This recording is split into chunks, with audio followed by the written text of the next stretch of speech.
So yes, my name is Howard Heckers. I was born in the Netherlands, in a town called Maastricht.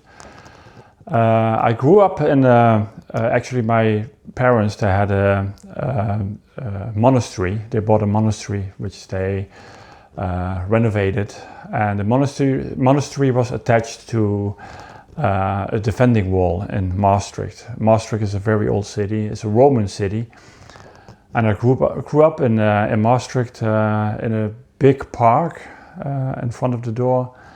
Actually, D'Artagnan, one of the four musketeers, died basically in our garden.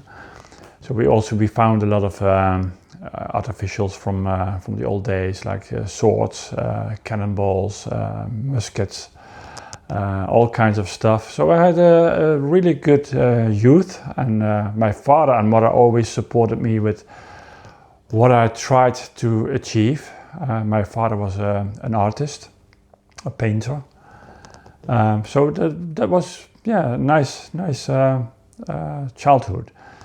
And actually, when I was 8 years old, I got a drum from my aunt, because I was always banging drums on pots and pans and driving my parents crazy. So my aunt, for my 8th birthday, bought me a drum, and so drumming. I was in a local harmony, fanfare, brass band, and slowly I got into the music.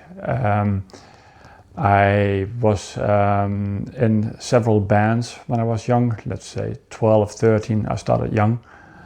Music school, of course, and then I was influenced by the bands like The Who, Led Zeppelin, Yes, Rush. And when I was, I think 12, I had my first rock band, and that involved, I got better and better, and at a certain point I was asked for the Belgian hard rock band Lions Pride. They had a record deal with Roadrunner. It was a big record company. And so we made our first record, and we also did a TV show for MTV back in 1985. Back then it was not called MTV yet. I think it was called Roxbox by Ray Coates. And we did an hour show, and they broadcasted almost every day on Belgian and Dutch television. So with that band, I got into the studios, and I never was satisfied with my drum sound. So I started wondering why that was. Was it my tuning? Was it how the microphones were set up? So slowly I got into the stage like, okay, I need to make my drum sound better than it was. So I learned a little bit about sound engineering, and I got quite good at it, and slowly other bands asking me, hey, can you do sound for us? It was, of course, it was a small, some cafes, some pubs, 50 people in there, small speaker system, small console, but the basics I learned there. And then later, when I was about 18, I went to a PA, sound and light company, and so I did apply for a job, and they had a job available, but not as a sound engineer. They said you can do lights because sound it's so difficult. Start with lights, and I'm like, okay, well it's the beginning. So. I had an older guy, he was about 35. He took me along with a cover band, the Winners, and they did a lot of US and British air base places in Germany. So in the weekend we went to Germany, we did like 2 or 3 shows in a row.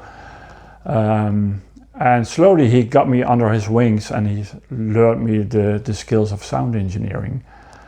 And so the rest is a little bit of history. So yeah. Back in the days, it were all analog consoles, of course. I remember with the winners, the top 40 band, they had a TAC Scorpion, which wasn't really well-known desk, but it did it, you know. And of course, the top 40 bands didn't have a lot of budget. So, but slowly, my name, people noticed my name. At a certain point, the older guy, he left the band for other reasons. I took over the band. They were very happy with what I'm doing. And also I still have my job as a sound engineer in the company. But after 4 years, I thought it was time to go be freelance, work for my own company. And that was a big step. Because you're used to get it, every month you get your paycheck, and now you're on your own. You know, I already lived with my girlfriend in an apartment. We have to pay the rent, right? So that was a big step. But lucky enough, I did a good job. People were asking me, and my name got well known in the Netherlands. One of the bands I was doing is a band called Lois Lane. It's a Dutch band. Actually, they did 2 tours with Prince as a support act, and they did 2 albums with Prince. So that was a big step. We did like big arenas as a support band for Prince.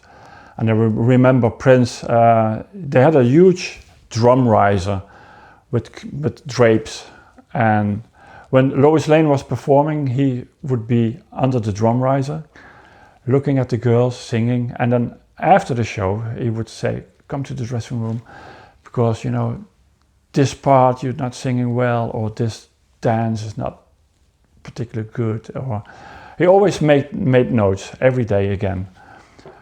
So and in that time I got familiar with the bigger analog consoles like Midas. Midas was the big one, British console. So from there I got noticed by other bands. One of the band was a band called a Dutch band Volumia, and actually they were also a top 40 band. And my girlfriend back then, she said, what are you doing? You're going with a top 40 band, you're doing all those big bands, because I also was working for a company in Antwerp. They had, but it was a big PA company. They had many good clients. I was working with Bill Wyman once for a couple of shows. I was working with Living Color once. So big names. And then she said, you're not gonna go for a cover band. Why? I said, well, you know, it's a good income, because they play like 10, 15 times in a month. So my paycheck was, you know, secured. She said, yeah, but you're doing all those great bands, and then you go with this band. And luckily, that band got famous within like 2 or 3 months, because they had a hit single. And again, big arenas, another hit single. They had like 4 or 5 top #1 hits in the Netherlands and in Belgium. So from there on, it was like, again, like, okay, now we have finally we have a good budget to have proper consoles, proper microphones, proper PA. Everything was settled. So, and of course, if you're doing like big venues, your name will, you know, slowly spread. So a lot of bands were asking me to do sound for them. There was a Dutch artist called Herman Brood. He had also a couple of #1 hits in the US, and I think also in the UK. Saturday Night was one of them. And they asked me to do a tour in Germany. And so I said, okay, I'm joining you. And again, that was another time than it is now, because you don't have cell phones, right? So you go on tour for 3 weeks with a voice answering machine at home, right? And if you come back after 3 weeks, it's like, do I have work again the next week? Because nobody can call you, right? You're gone. You're on a different planet. Anyway, so we were in Germany, and there was a small club, Quasimodo, in Berlin. And Herman, he was drugs addicted, so he was on heroin. And everybody knew that, also the police knew that. So after the concert, they wanted to arrest Herman. And the manager said to me, you need to do one thing for me. Just go outside, take your truck and crush it into a police car. I said, what? He said, yeah, sure, just trust me. If you got fined, we pay the fine. If they put you in jail, we get you out. Just trust us. You just need to do this. I'm like, okay. So I went outside, started the truck and drove into the police car. And of course the German police, they were like, oh, what are you doing? What are you doing? I said, oh, sorry, my foot slipped and sorry about this. Meanwhile, the management with the artist took the backstage door and they vanished, you know, so they couldn't arrest him. So I was the hero of the week. So funny stories on tour, yeah. So I was still working for this Belgium company in Antwerp. And I remember Andre, he was the CEO of the company. He said, can you do a show for us with Randy Newman in Antwerp? Just one show. I said, sure. So I went there with the guys, took the truck, and we went to the Elisabethzaal in Antwerp. And so it was just Randy Newman on piano and vocal. So we did a sound check. I went to Randy, said, are you happy with the monitors? He said, yeah, sure, it sounds great. And so we did the show, and then after the show, Kathy, his manager, came up to me and said, you need to come with us. What are you doing tomorrow? And I actually had a show the next day, but I canceled that show because I was on tour with Randy Newman for 3 weeks. So we did, first Belgium, then we did Holland, we did France, we did Denmark, Norway, Germany, Austria, Switzerland. I think also one show in Italy. And that was for 3 weeks, and he was so happy with the sound. He said to his manager, okay, get this guy, we need this guy. And so I did that tour, and basically I did 4 tours with Randy afterwards. Like every 2 or 3 years after, he would come back to Europe again. And I was the guy to be called. And from that, the same thing, there was also a big company in Belgium, Amco Flashlight. Actually, it's a Dutch company, but they also had a warehouse in Belgium. And I also worked a lot for them. And at a certain point, they said, yeah, we have a show with Liza Minnelli, a one-off show in Antwerp as well. Can you do that for us? I said, yeah, sure. So, same story. She was happy. Went on tour with her. We did all of Europe. So my name slowly got noticed in the industry, international industry. And I remember I had an email from Roger Hodgson, Supertramp. And I was on my computer, and again, this was 2005, so emails and internet was quite slow. And I thought it was a spam mail. So it looked strange, and I looked at the header, and then I saw Roger Hodgson is looking for a sound engineer. And I didn't have a clue who Roger Hodgson was.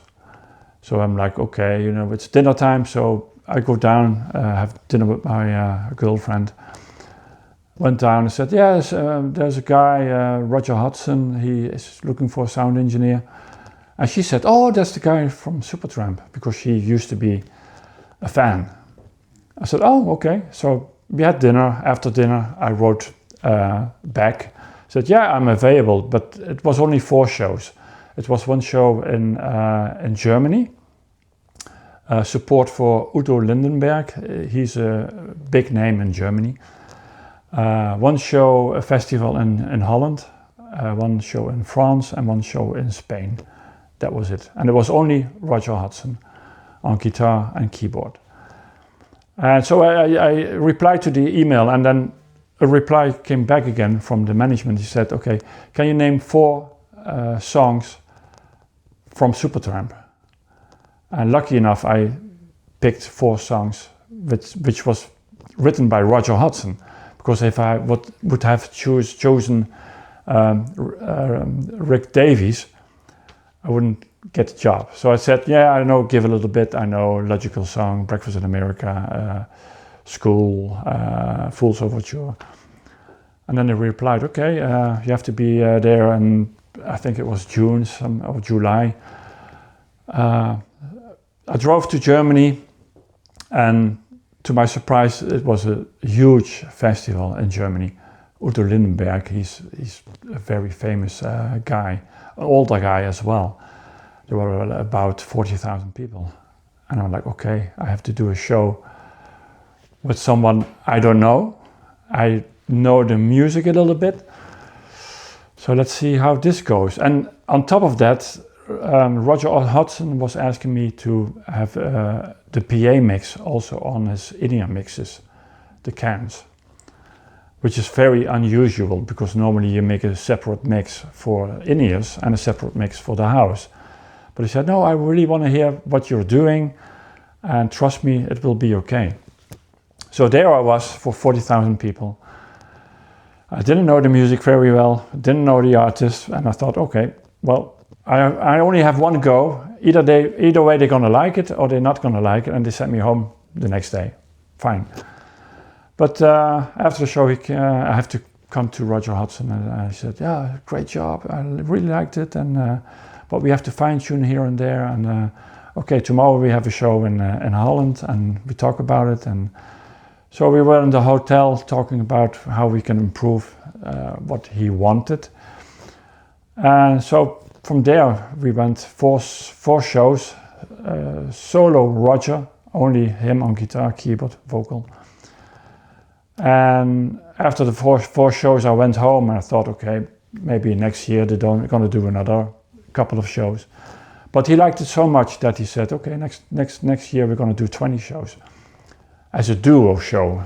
So that was Roger on keyboard, piano, guitar, vocal, and then he had a second guy on saxophone and vocals and keyboard.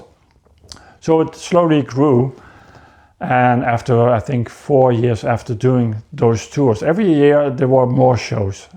We had like 20 shows, then we had 30 shows, 40 shows, and at a certain point he thought, like, now it's time to add a band. So full drum kit, bass player, another keyboard player, saxophone, so 5-piece band.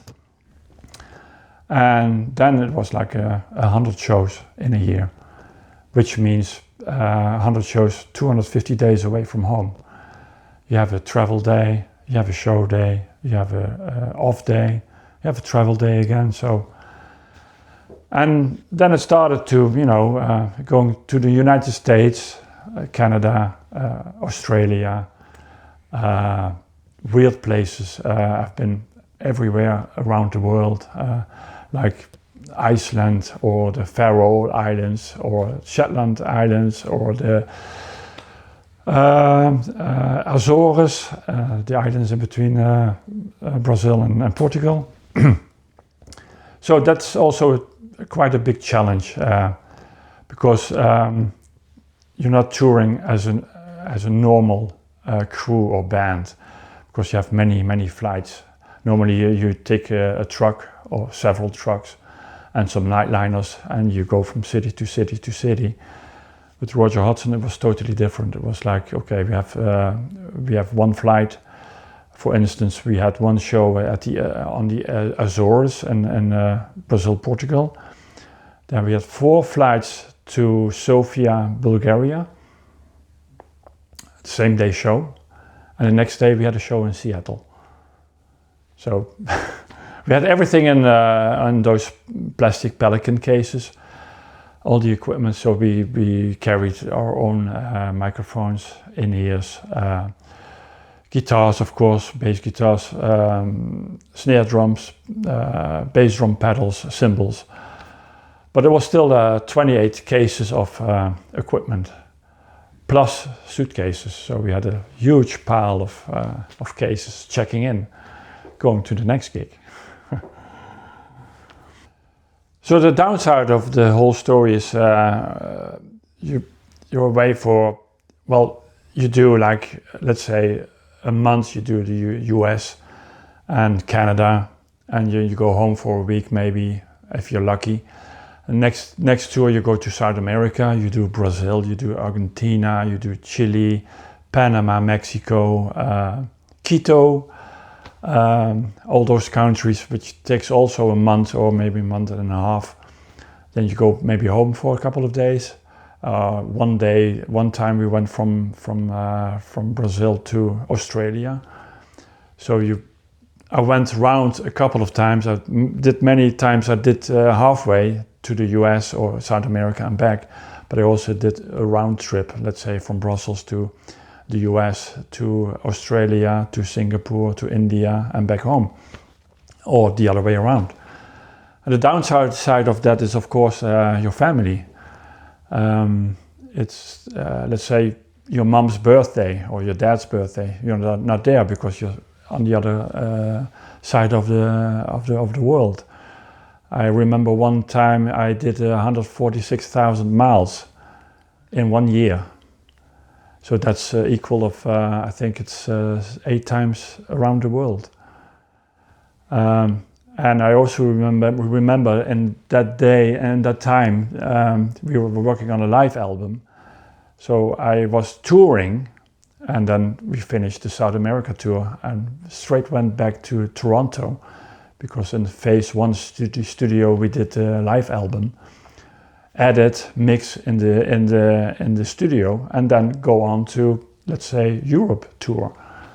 Finish the Europe tour, go straight back to Toronto to finish the album. So that, and as I said, important days in your life, weddings, birthdays, you cannot be there. You lose all your friends basically, because you also lose a lot of requests in work, because they all know, oh, he's on tour for a year, so we don't have to call him.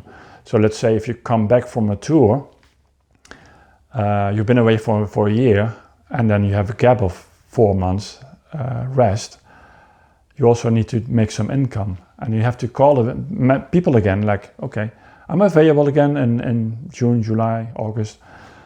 Oh yeah, it's good to know, yeah, we can give you a call, but then slowly you get that work back again. But the most difficult part is of course if you have a girlfriend or a wife. It is that with Liza Minnelli or Randy Newman or Roger Hodgson, you have the possibility to take your wife on tour. But it's not fun, because you have this schedule every day. You have to be in the venue at 10 o'clock. You need to set up, you need sound check is at 4 o'clock till 5 o'clock sound check, you have dinner, 8 o'clock a show, 11:30 the show is done, you have to pack up the gear again, have to go to the hotel, so you're back in the hotel at 1, 2. If you even have a hotel, maybe you go on a nightliner or something. So it's not fun for a girl there, because of course if you go one time, I took her to Barcelona or to Paris and gave her a credit card, go do some shopping. But again, I mean, it's no fun. So it's difficult to maintain a friendship and a relation. Yeah. So analog consoles. I still remember the big Midas consoles. The 48 channels, weighing probably 300 kilos. Impossible sometimes. And I do remember we had the Dutch band Volumia. We did a show with an orchestra.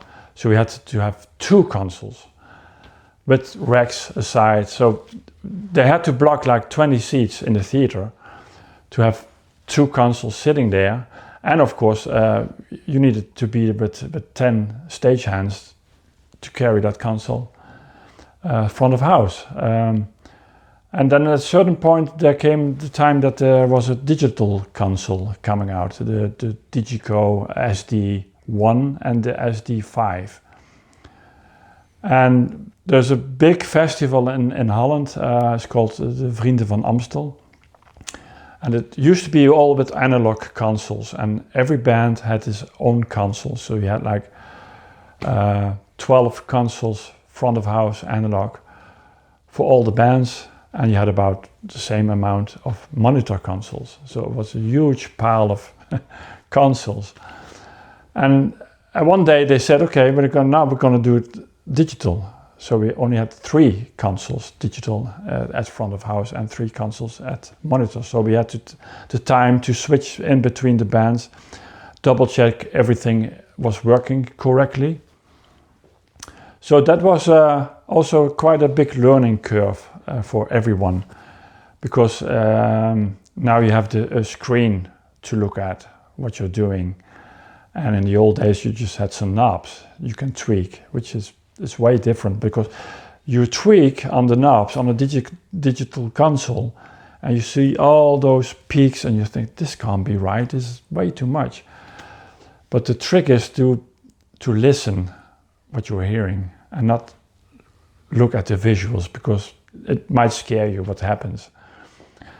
But I think it's, let's say in the D5 and the D1 Digicos, they sounded good back then, but everything what came out after was like it wasn't really good comparing to analog consoles. I think now in 2025 we came to a point that it's finally sounding really good, and maybe even better sometimes than analog consoles. And there are many brands, of course, and I think the younger generation now starting work with digital consoles. I think they should maybe start on an analog console, just to learn the basics, how things work. The downside of that is that digital consoles, you can do anything. Like inputs, outputs, it's countless, it's amazing. On every input or output you can put a compressor, you can put an enhancer, whatever. And that's what the younger generation is doing. They think, okay, I have so many plugins available, so I just need to use them all. It doesn't get better. Because in the old days with analog consoles, we had a console and we had a rack, and you were lucky if you had 4 noise gates in that rack, maybe 6 compressors and 3 or 4 effects. That was it. Now, if you compare that to digital, you can make like a 16 or 32 effects. You can have a ton of compressors, gates, you name it. Everything is possible. So I don't know if that's getting better. Sometimes I'm going to a show and I'm listening to the performance. I'm like, there's way too much compression on everything. They should maybe just go back to analog again, the basic analog. Yeah. I was also touring with Melanie Safka. She's an American artist. She played at Woodstock in '69. She had many hits. Beautiful People is one of them. Lay Down is another one. And she also, I did a tour with her. She was happy. I did a tour in Holland with her the first time. And then afterwards, the year after she came back again, we did Germany, France, Belgium, Holland. And those were tours like 4 or 5 weeks. And we did like 20 shows in a row. I was driving a van as well, because it's only Melanie and her son playing guitar. So easy. I was also a tour manager. And I did 12 tours with Melanie, also in Korea, South Africa, the US, Canada, South America, you name it, Europe, of course. And we had a bond. Melanie was like a second mom for me. And when my mom died in 2008, we were still doing tours. And Melanie, of course, she died 2 years ago in January. And I lost another mom because she was really, we could have conversations. She would live at my home because I have a guest room. I have several guest rooms. So we had deep conversations at night about politics, about the world, you know, you name it, music, of course. And then once in a while she would grab a guitar and say, oh yeah, I feel like playing. And she played the guitar with Bo, her son, in my living room, you know. And so we had long nights talking about music, talking about life. And yeah, it was a good person to know. And I still miss Melanie because I did the last tour with Melanie was in 2022. We also did a show with Jules Holland, a Christmas evening show. And yeah, she was getting older. She was back then, I think she was 77. So she was in a wheelchair or with a stick, and that was tough to see how, you know, the generation, a beautiful woman back in the 60s, 70s, right? Beautiful children, and then see, you know, that lifespan going by and then finally leaving this world. So that's, yeah, still brings goosebumps to me.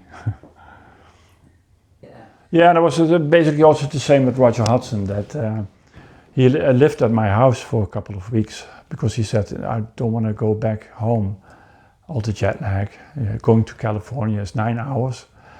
And then maybe a week later coming back to Europe again, have again 9 hours.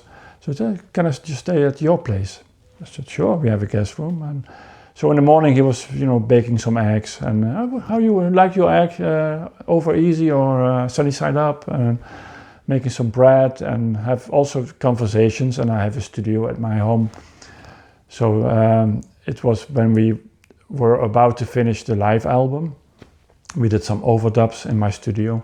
Some the guitar parts, some backing vocal parts, some finger snapping, a singing saw. I remember I had to find a saw to to play, stuff like that. So that was fun time. And again with Roger Hodgson the same. He stopped touring, and then they're getting older, and difficult to say when they leave this planet, but. I'm lucky that I did almost 1,000 shows with him. I have about almost 1,000 recordings at home. So that's a good legacy. Yeah. I have a tour coming up, which I cannot say a lot about it, but basically it's an orchestra with 4 artists. I did a couple of tours with Liza Minnelli, and the manager, he also did Frank Sinatra, Shirley Bassey, Ray Charles, and Liza Minnelli. And after the last tour with Liza Minnelli, he had like a 10-year break. And he said, oh, I'm bored, I want to do something. So he's planning a tour with 4 well-known artists and an orchestra, so that's coming up soon. And of course I have a couple of Dutch bands I'm still doing in the Netherlands and Belgium, so I have enough work, so yeah. So this is my book, 35 Years on Tour. It contains about 87 stories, also personal stories about me on tour. The difficulties, being alone, traveling, stuff like that. Funny stories as well, interesting stories. It's for sale on Amazon, and in Holland it's on sale at bol.com. And maybe you can also find it at the local bookstore. So it's 25 euros, which is 22 pounds more or less. So I would highly recommend this book, because there are many books written about, let's say, Keith Richards or Phil Collins or you name it, but I don't think there's a lot of books on sound engineer, lighting engineers who do their story, what they see in the world.